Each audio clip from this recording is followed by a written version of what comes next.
Leftist, rightist, downist, oh no, it's Hybris on the Amigos.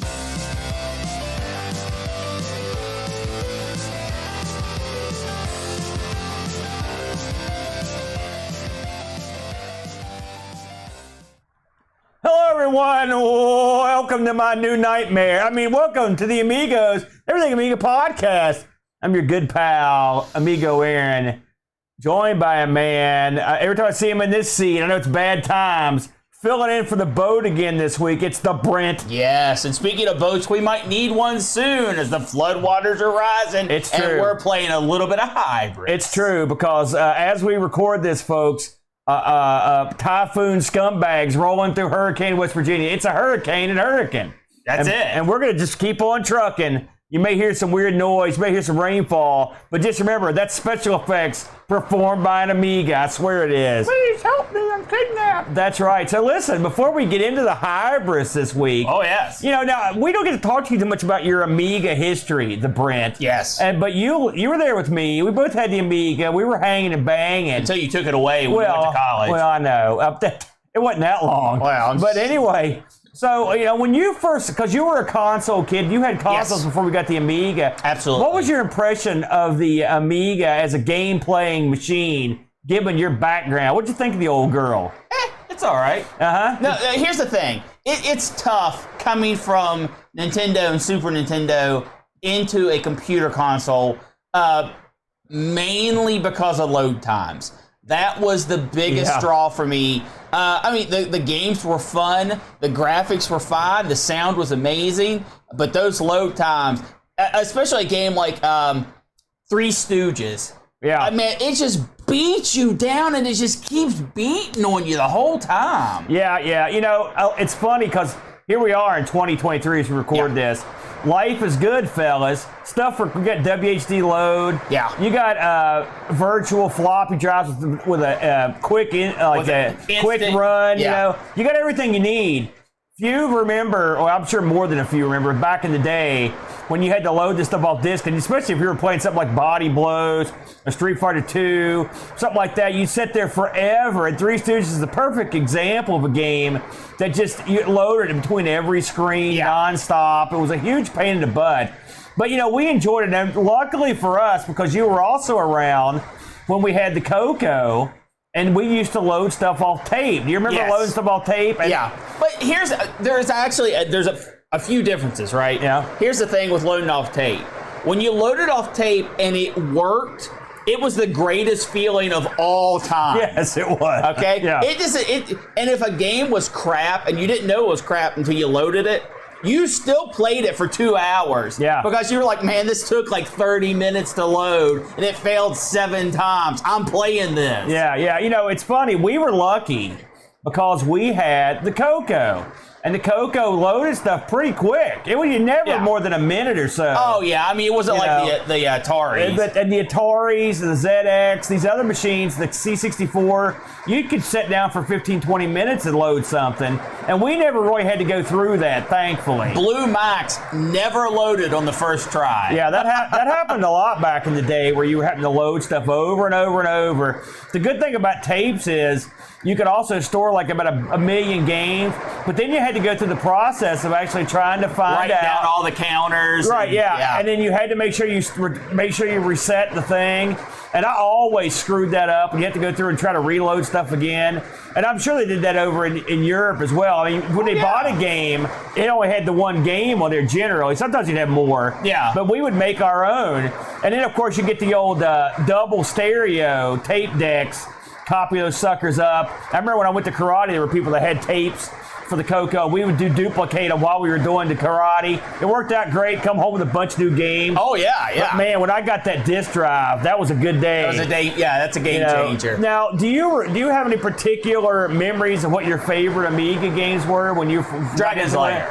Yeah, it was an epiphany, wasn't it, when it happened? Yeah, it's one of those things where I could never do anything in the arcade on Dragon's Lair and Time Warp, right? Yeah. And then when I got it home, and failure was only a calculation of your time, you just work. You work, and you find out how to get through it. Yeah. And it felt good. It almost felt like you were stealing. Yeah. Because you didn't have to pay all that money to figure it out. Well, to be fair, we were stealing. Shit.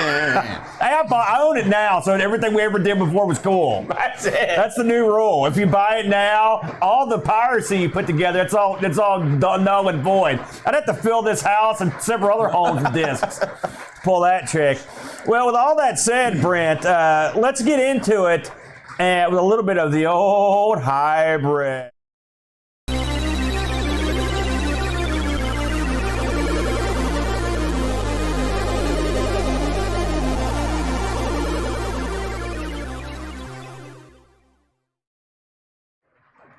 Oh man, yes, it's Hybris. Now, for you astute, long-time listeners, Brent, this was the game that I selected for the very first inaugural episode of Amigos, Everything Amiga podcast. This is one of our second look episodes.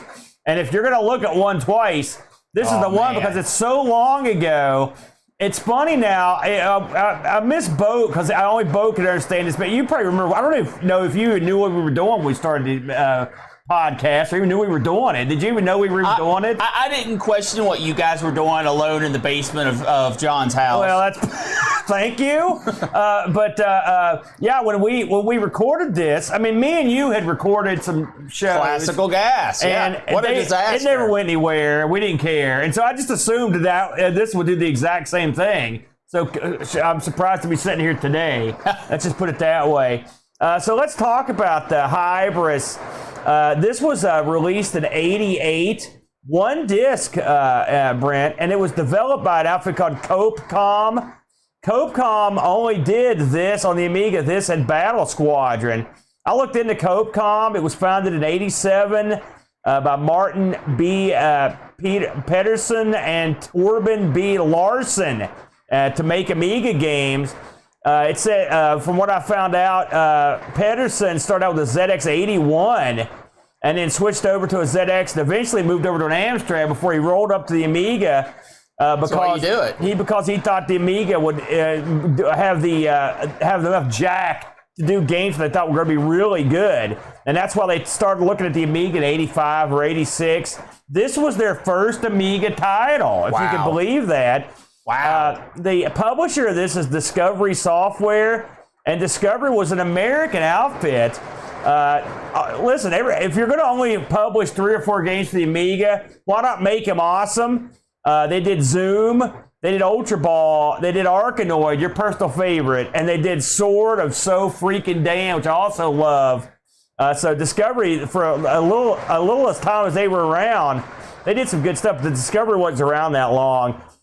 So the fellows that worked on this were geniuses, and they utilized the hardware flaw on the Amiga to enable Hybris to use more than 8 default sprites per scan line. Now, I don't know what that means exactly, but I know Hybris looks and sounds better than most games of that era.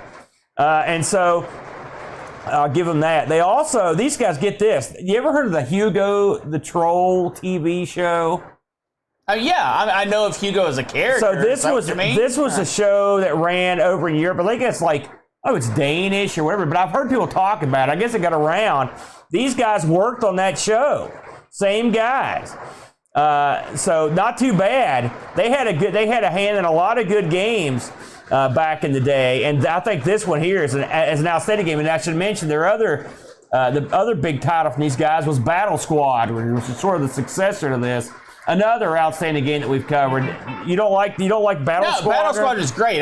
I don't compare the two. Yeah. Well, I mean, I do. There's a lot. It's literally the game that came after this. So theoretically, I don't know if they're tied in any way. Yeah, who knows? Anyway, the music in this, Paul Vandervalk. It's awesome. The opening theme for this is one of the Amiga all-time great themes. Yeah. I mean, it comes out and it's got a rich sound that it's just a rare, even today. And what they did was, what Vandervalk did here with this music was it had a rich sound, and it was also spacey sounding, and it also had a space. It had a chorus and a theme to it that was almost like an anthem, like Star Trek or something. Sure.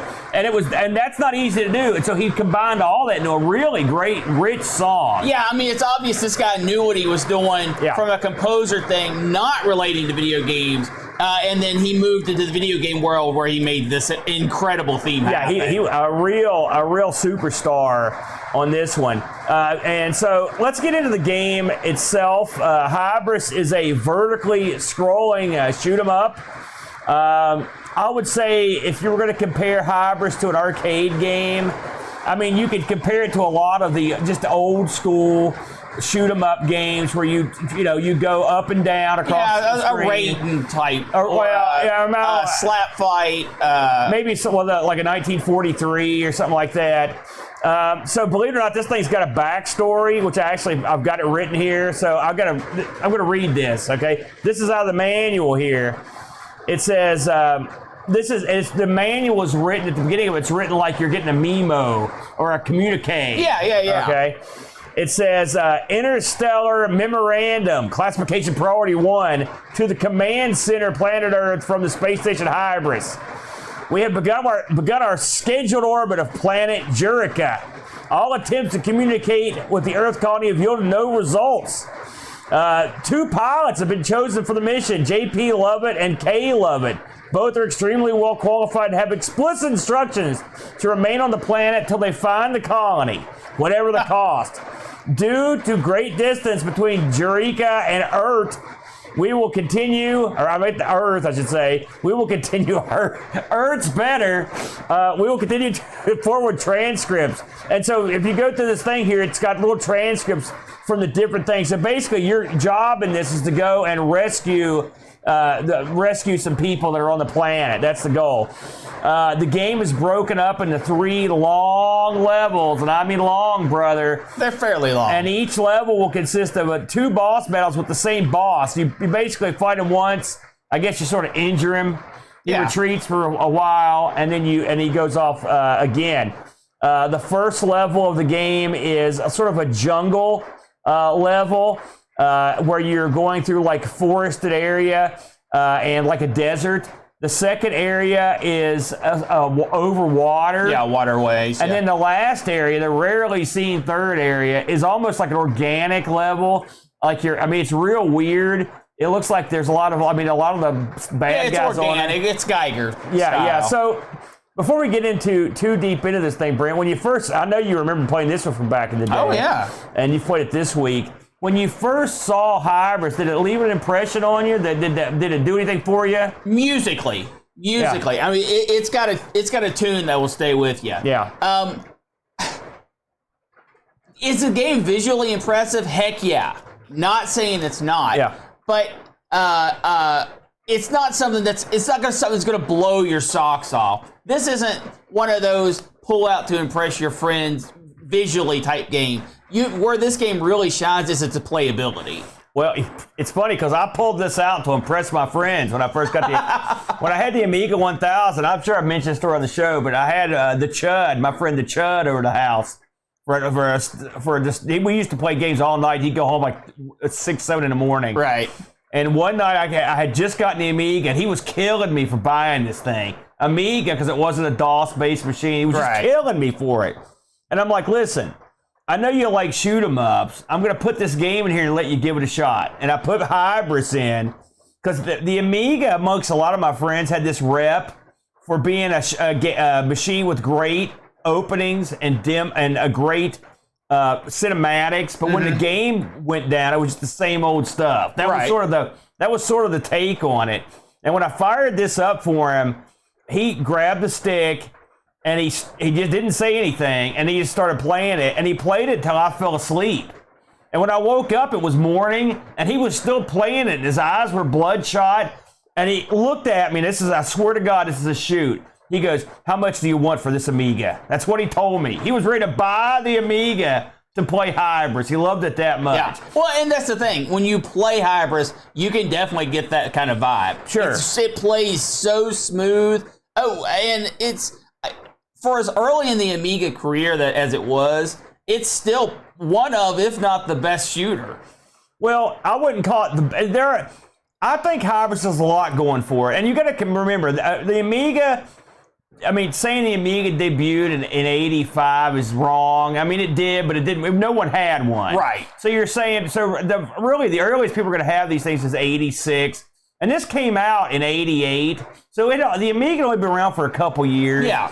And when this, if you play a lot of the early shmups, they're pretty basic. And then this thing hones into view, and it's gorgeous.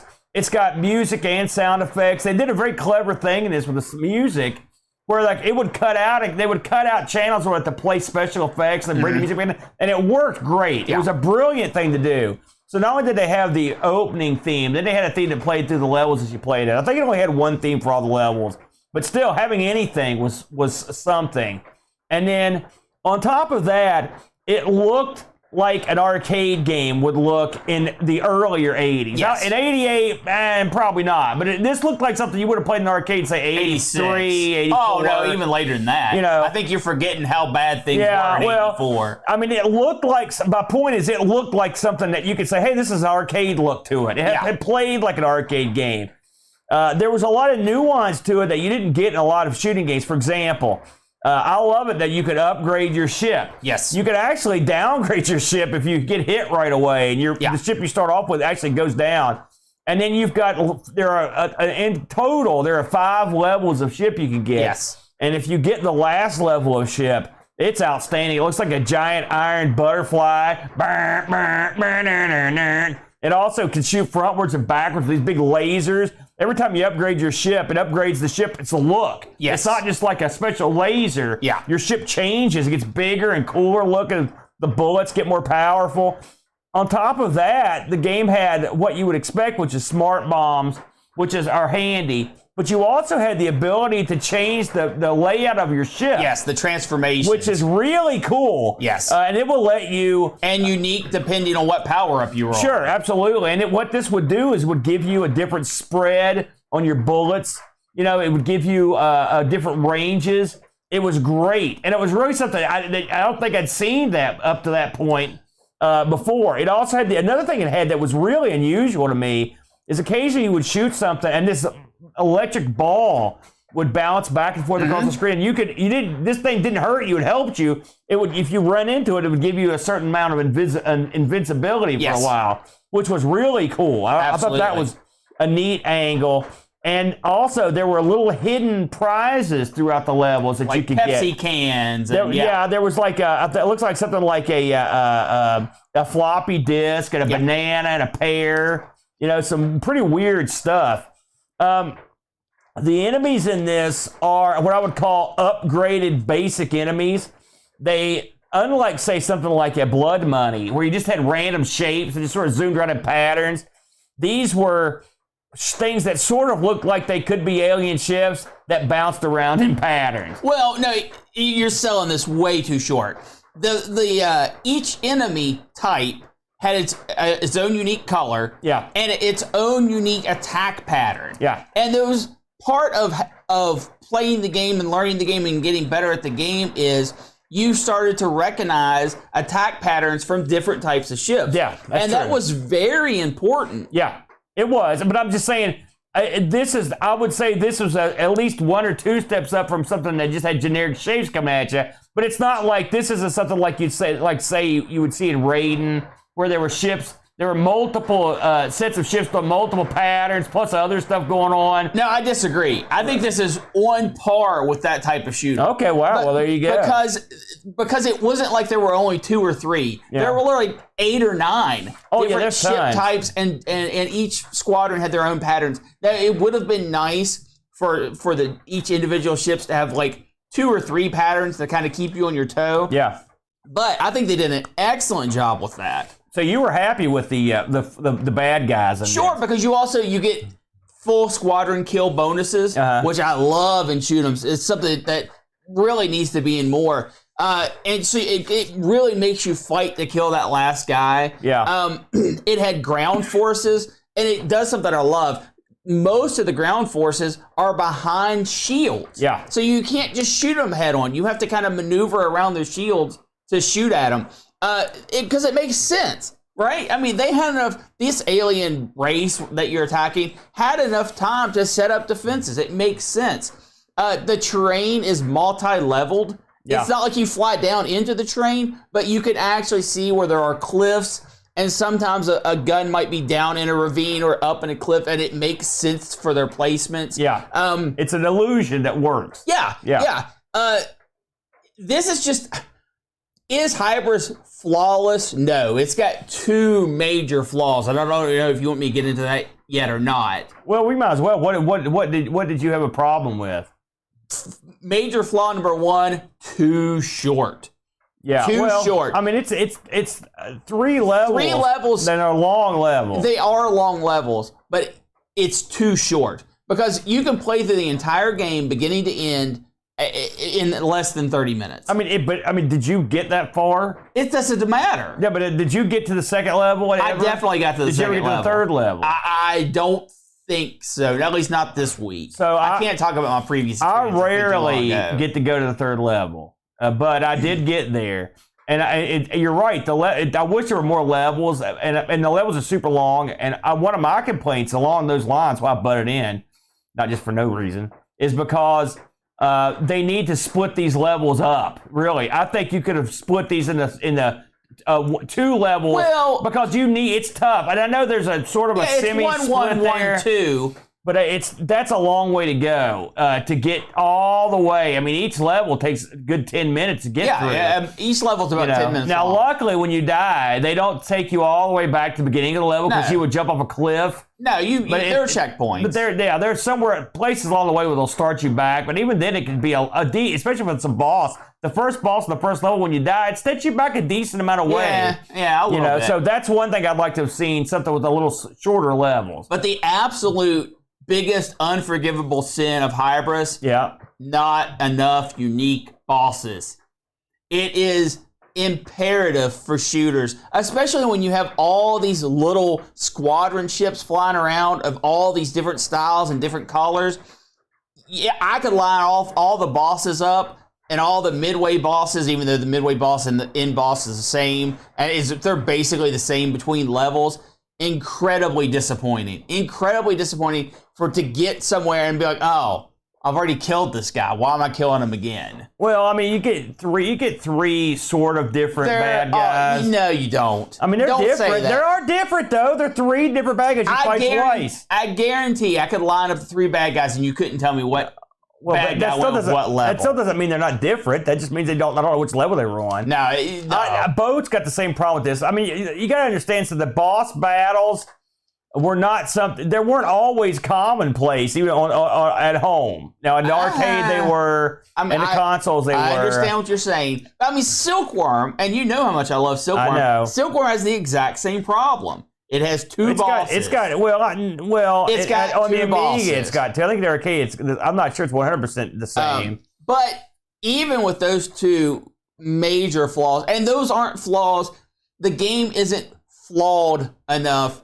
to go back and fix. Okay, you can't just remake Hybris. Hybris is absolutely fine the way it is, and that's saying something, right? Because something this old that can stand up to the test of time deserves to be celebrated, and I do. I celebrate Hybris, but you have to understand going in, you're going to play this game. If you play it hardcore for 5 or 6 hours and you're a decent hand at shooters, you're done. You've seen everything Hybris has to offer. I will say the 3rd level separates the men from the boys. The first 2 levels aren't easy. This is not an easy game, but it's not ultra death hard. No, it's very playable. And I will say, I'll get into why this is a great game for that in a minute. But the 3rd level is the level where the enemies start coming from behind and attack and stuff like that. That makes it a lot more difficult. And when you lose those power-ups, it hurts. It hurts. It hurts. That's funny. It's not as bad as in some games. No. You can still get by, but it does hurt. Yes. So one of the best parts of this game, the guys that put this together, you can tell they're smart guys.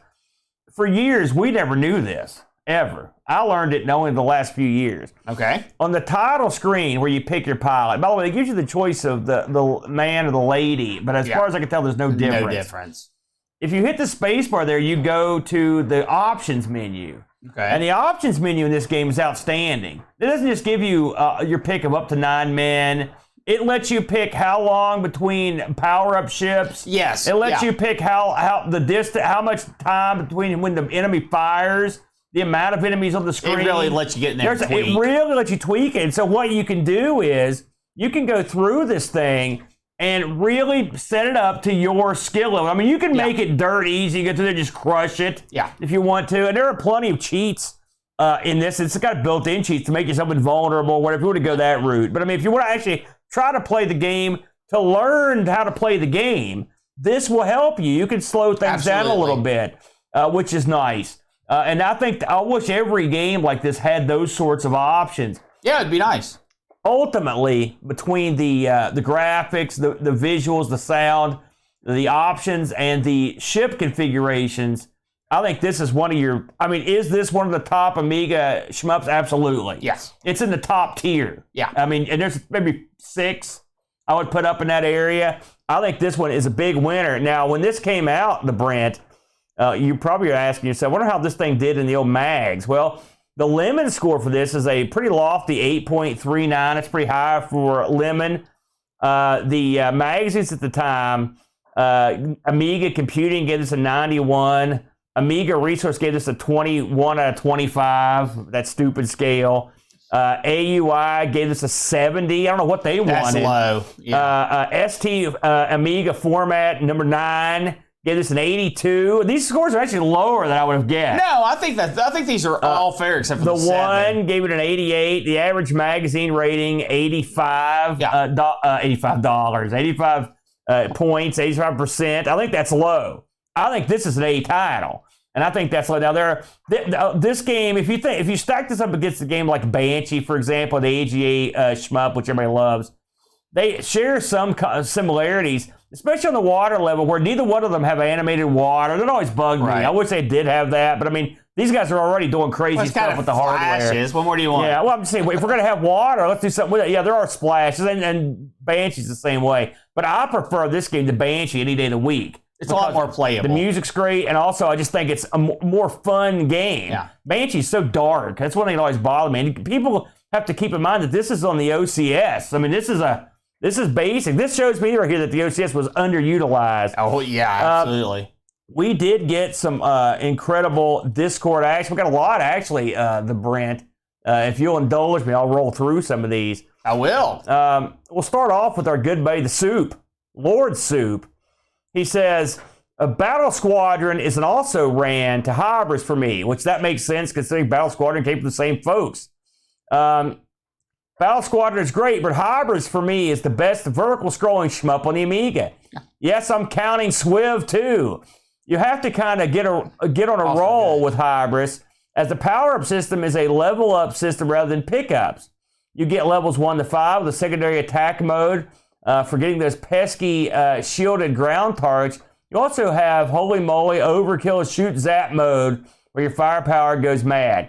Yes, the music strangely Sid-like, but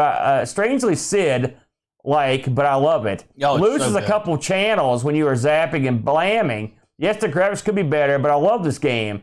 Did as a kid, do now. It just works for me. Maybe Swiv is the better game and you have a buddy, and boy, Swiv is a tour de force. But I love this game. Nostalgia has me by the heart on this one. To hell with what my mind says. I go back to this off a 9 out of 10. P.S. I still suck at shoot 'em ups.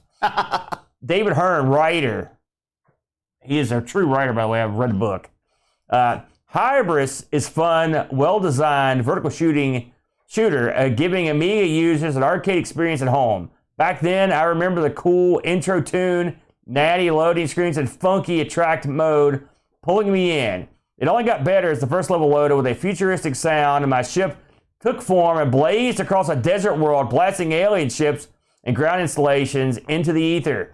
The power-ups are solid, the graphics are neat, whilst the music is just ace. The type of tunes we Mavericks like to roast our foes to. My only gripes, it needed more variety in the attacking ships, and some are apologetic rather than menacing. 8 out of 10, that's true. I also want to mention that we left out 2 things that are sort of cool. One, the ship comes out of this incredibly huge ship. Yeah. And I always wonder why they didn't just bring that ship to the battle. Yes. And 2, I will say, when you put your name in and when you just get used in demo mode, it does have some great looking stuff. You have the name table spins around in a circle and it jukes. It's got its own little theme. I love that. Mitsuyama, our good buddy, chimed in. He says, Hybris was one of those early games that I played on the 500, and coming from the Specky, it seemed arcade perfect to me. There may be better shooters than the Amiga, but Hybris gets so many things right that it remains a favorite of mine. Like many games in this genre, getting good relies on your memorization of the levels, not just the enemy patterns, but also location of hidden fruit, floppy disk, Coke cans, for all those important extra points. The game is tough, but you never feel that any of your deaths are cheap. If you get too greedy and start taking risks to chase points, then the game will punish you. While there doesn't seem to be much improvement to your firepower when collecting power-ups, this works in your favor when you eventually lose a life, and all your power-ups you've picked up as you are never too underpowered to continue the game. Knowing when to use power configuration and smart bombs is essential to making progress. The game rewards practice, and it's satisfying when you beat your high score. 8.5 out of 10. These are glowing reviews, Absolutely. By the way. Our good buddy, the Pajokster, Pajako6502, writes, Liam Neeson, well, you know when it starts out with this is going to be something. Liam Neeson once said, I have a very particular set of skills. And apparently my particular set of skills is sucking at this game and being a bullet magnet. A great arcade shooter that forgets that it already had your money. Hybris can be quite grueling, but on the plus side, you can continue. And watching a playthrough, a good player can get through this in about 30 minutes. Personally, I've found the green/red enemy bullets a little hard to see at times, and probably me epically sucking at this, but it felt great as the hitbox was gigantic. But excuse me, let me rephrase that. The hitbox was gigantic is what he said. I didn't read that very correctly. Now, none of this makes Hybris a bad game. Tough, but not bad.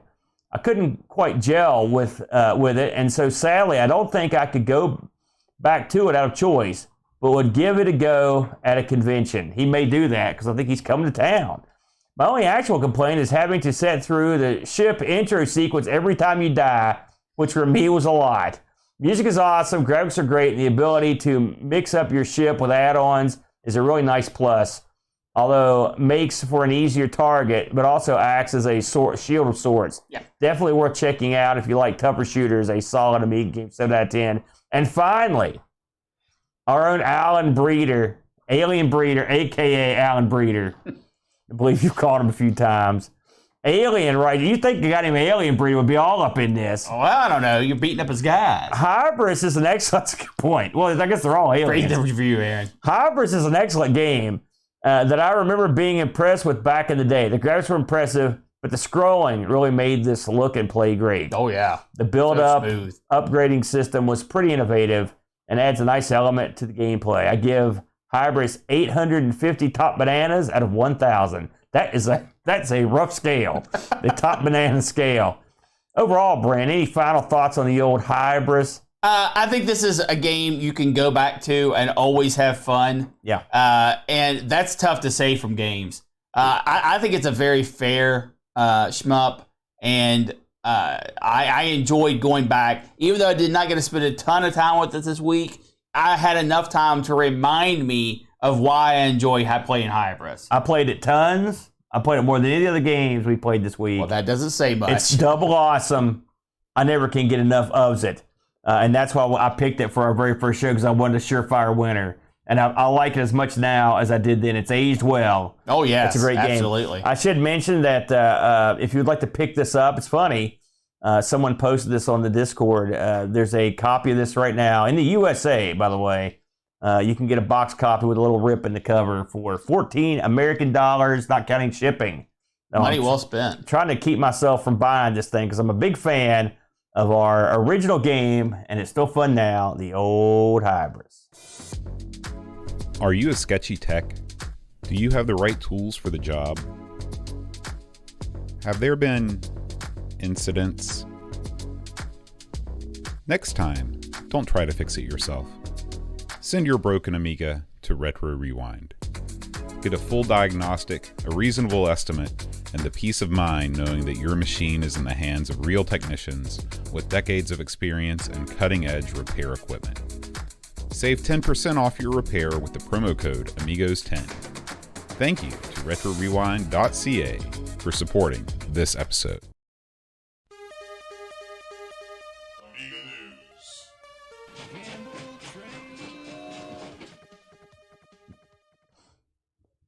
Was that your news dance? Yeah, well, no, I know if I talk when the robot's on the screen, I get punished. You will be beaten. So let's talk about Amiga Addict here. Boat has, God bless the Boat. And I should mention that Boat's at performing tonight up in Charleston. That's right. He's putting on a show. He's playing at a bookstore. I think it's a jazz thing. So, and there you go. But he did leave me some good news here. First thing we're going to talk about is our good friends over at Amiga Addict, not Amigo Addict. That would be funny though. Their new issue has shipped. We talked about this a little bit a couple weeks ago. Brent, do you remember this fun fellow here on the screen? Yeah, that is. I believe that is the guy that does the paintings, right? Bob Ross. No. What? So he just straightened his hair and dyed it? No, that's Garth from Wayne and Garth. Oh, yeah, same thing. This is the newest issue out, 18. They have a review of the recently licensed Tank Mouse. If this is the same Tank Mouse that I should be getting, which was it's a wireless deal. I can't wait to get it. I've signed up. I paid for it a long time ago, so I'm hoping that's coming out here soon. They talk about the latest Game Jam, which we're going to actually cover in a little bit. They look at the art contest.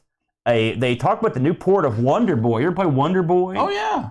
You like it? Yeah, it's a platform. What are you gonna do? Well, there you go. They've got the joy of A-Rex and Creative Restless. Man, I haven't heard. That's a thing I haven't heard about for a while. Is the old A-Rex. Hoffman is in, so it's gold. He looks at the stunning new Batman Rises demo, which I've seen this demo. It's pretty cool, and a much more coming out. So if you haven't checked out Amiga Addict, what are you doing? Are you nuts? Have you checked out Amiga Addict? I have flipped through a few that Mr. John had. Yeah, and they're good. That's good. Oh, absolutely. We've got multiple buddies that are running this joint. Yeah. So it's gold.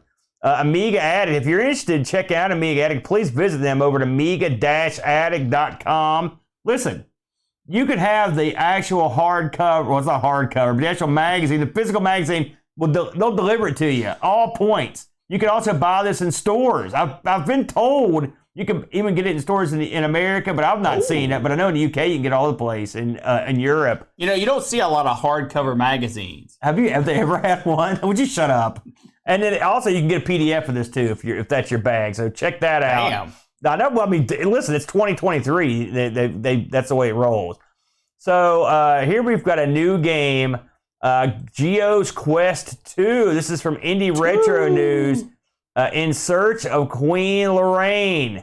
It's a graphical adventure game for the Amiga. Let's have a gander at this. If you're watching here along on the stream here, the Amiga's gotten a ton of new. Just a lot of love here recently. Yeah. And we played a bunch of that stuff when we were doing the Amigathon. And so now, I'm not the biggest fan of these point and click games, but you've played some back in the day. Yeah, oh man, that's actually real nice graphics. That's pretty bizarre looking. I'll be honest with you, I'm not familiar with Geo's Quest 1, so I don't know much about this one. But it looks kind of neat. Hey, when you got new games coming out for your 30-year-old computer, that's good times. 30? It's older than that. It's been around since 85. It's ancient. So if you're interested in this bad boy, it looks like you can actually download it now. This is the completed version. It says here he started in 2000 and he stopped in 2002 and he returned to it. It turned to it for 20 years later, finished it up, and took it to the house. Now listen, I got to give the guy credit for that. Let's see if we can find who actually made this game. Oh, Paul Galland. Good for you, Paul. You don't want to leave unfinished business when it comes to that sort of thing. And going back to something like that is always tough. Yeah, that's neat. Always tough. I think that's neat, man. Absolutely. So check that out. Of course, Indie Retro News. And we're going back there for another one here. Here's another one here. This is back to Indie Retro News.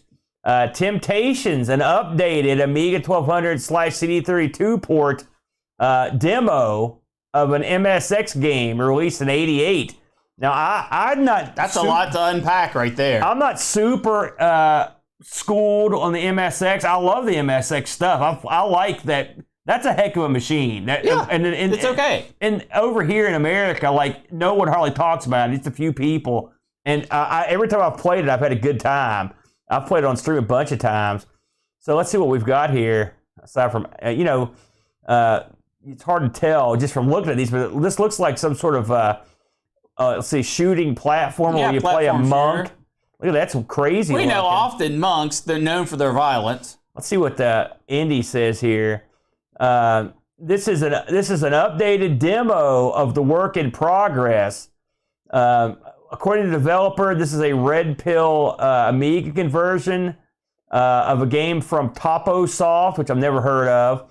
You got to think, if someone's taking one of these kind of obscure MSX games and porting it over, it's probably pretty good. Yeah, it looks great. You wouldn't port over a dud, theoretically. Well, I mean, you might. I don't know. I don't know what you would do, but that looks pretty good. We're going to check this out. Again, it's Indie Retro News. The demo is available. Brand, if that's your cup of tea. Oh, now this I've heard about. I actually heard, I believe the guys over at Pixel Guide and talking about this. Roguecraft. It's an upcoming Amiga roguelike from Badger Punch Games. That's a great name for Badger Punch. So, another new item coming out here. Man, your all's cup runneth over. Well, we get lucky sometimes. Roguecraft's a cool sounding title. It features higher detailed quality gameplay, so I guess they've just updated what they had before. I don't think this is currently available. Yeah, this is an upcoming, so they've got footage from it. Oh, here's the footage. Let's have a look at it, Brent, and see what this thing looks like from Badger Punch. We've played something from these guys before, I believe. Also, this looks like an isometric... Oh, this looks nice. So isometric grid-based adventure. I've actually played something like this on like the Neo Geo, I think maybe. No, it was the TurboGrafx. It's one of those when you move you get a turn, then the enemy gets a turn games. These are actually really fun and strategic. This looks really nice. It really does. The graphics in this look nice. I love the elements of the dungeon as they unfurl in front of you. This looks like it might be a winner. It's got an inventory. It's got your stats. It's got auto mapping up in the corner.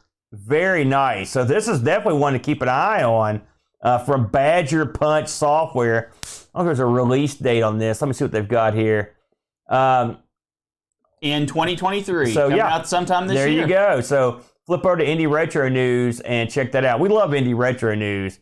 Yeah, they're awesome. The last item on the list this week. Amiga Tool Jam. Tool Jam. Now let's see what the heck is this thing.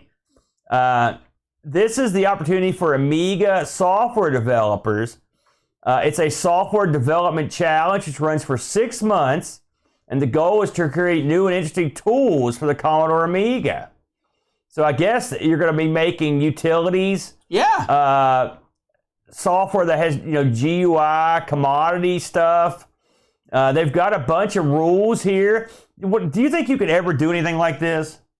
No. Have you ever programmed in your life? Went down that road. It was very short, and the bridge was out. So I turned back around. Yeah, it's funny. I was very similarly experienced with that sort of thing. I didn't have a very good run at it either.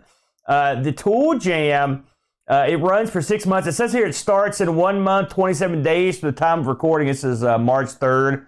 So, and basically, it was at March, April, in May, I guess right around May 1st. Probably May till about the end of the year. You can kick in, and it's going to run 6 months. It says here, submissions are open from April 30th at 6 to October 30th. Halloween is right around the corner. Here's what's awesome about that, right? Games, there's glory in games, right? Yeah. There is very little glory in applications and tools. but to thrust them into the spotlight, Yeah. I like that. I like that. Yeah, well, it's. I think it's kind of neat to get the. I never thought about having a tool contest. That's kind of goofy. But I can understand. It makes sense. No, absolutely. Yeah, it makes sense. I will say that. So that's all the news we got here. Let's roll over here to the site updates, Brent. Just a few things to talk about this week. We'll go over them. I will say I did do a product review this week. It's a rare thing. On the Onshilai portable lap dock 1080p monitor / keyboard. That's all. Hey, you pronounce Onshilai. Like, here's my first recommendation: get a new name. That I got too hard. This is a wacky gimmick that is a computer monitor that is literally hinged to a keyboard. So it's like, and that's it. So the keyboard it's half the size of the monitor. It's very strange. But it's actually a pretty good gimmick for stuff like the Mister or Raspberry Pi or a mini PC. So I take I would say fairly in-depth look at that. Yeah, it was actually pretty neat. Did you watch that? Yeah. Oh, I can't believe it. Did I? Yeah. Also, we looked at on the Coco show. We looked at Module Man, which was a interesting Coco game that me and the boat took a look at.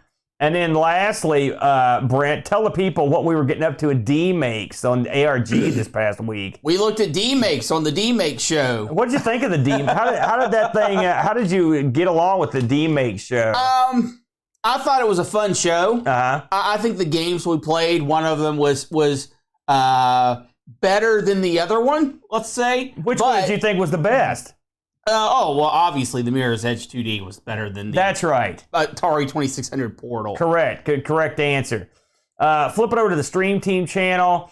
We had a couple entries this week.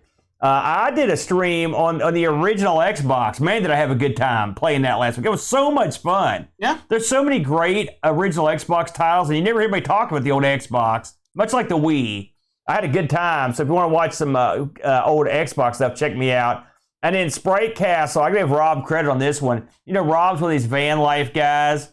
He did a show on where he played a game where you drive around in a van and you pick up geeks and you got to make them happy and you have to find money and stuff. And I watched him play. It was so much fun. I had a good time watching that. It's one of Rob's best streams. He's grossly underviewed. So if you get a chance, hop over to the Amigos Stream Team. And for good grief, subscribe if you can, but the bare minimum, check out Flack's show. I really, really enjoyed that one, Brent. Absolutely. So, with all that said, Brent, why don't we check out what me and the boat will be playing last week? I think you might want to chime in on this one. But I want to be a part. You're not involved. Oh. Sorry. Next week, folks, we're going to be looking at Hero Quest on the Amiga, and I believe it has at least 1 or 2 expansions as well.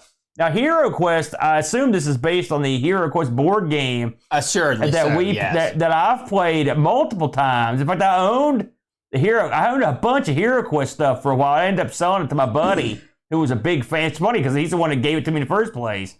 So I feel kind of bad selling it back to him. No, you don't. Well, by the time he wanted it back, it was worth 1,000 times more than it was.